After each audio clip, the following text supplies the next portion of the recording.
Hello, আসসালামু আলাইকুম। আজকে নিয়ে আসছি টক ঝাল একটা রেসিপি। তো এটা লাউয়ের রেসিপি। তো এই রেসিপিটা আপনারা করেছেন কিনা জানি না।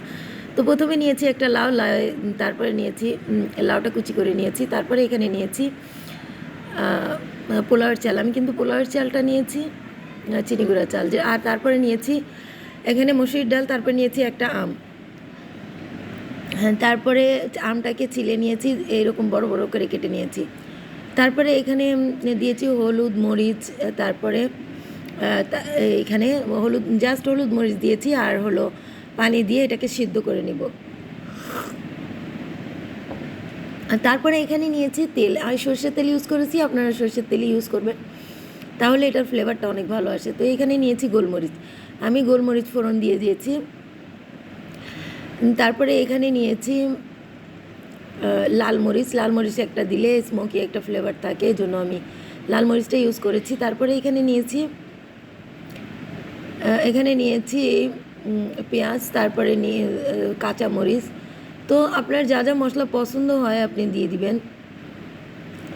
হ্যাঁ, তারপর নিয়েছি গোটা গরম মশলা, যেগুলো আছে যা যা আপনার পছন্দ আপনি সব রকম মশলা দিতে পারেন। তারপরে এখানে নিয়েছি আমি জিরা ফোড়ন দিয়েছি। তারপরে এখানে এটাকে ভালো করে, এটা সিদ্ধ হয়ে গিয়েছে, এটাকে ভালো করে মিক্স করে নিয়েছি সব রকম ইসের সাথে। তারপরে নিয়েছি এখানে আদা রসুন। আপনি যা যা বেসিক মশলা থাকে এগুলোও দিয়ে দিবেন। তো এগুলা ভালো করে ভুনে নেবেন।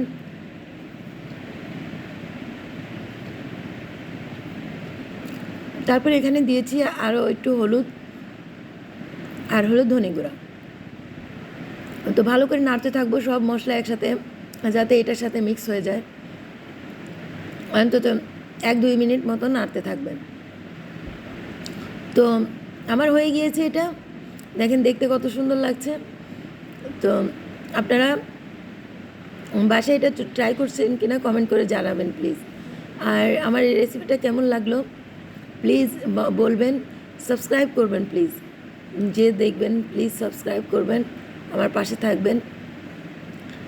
সুস্থ থাকবেন, ভালো থাকবেন সবাইকে নিয়ে। আল্লাহ হাফিজ। তো আমি এভাবে পরিবেশন করেছি, দেখতে পাচ্ছেন। তো কেমন লাগলো আমার এই রেসিপি, প্লিজ প্লিজ সাবস্ক্রাইব করবেন।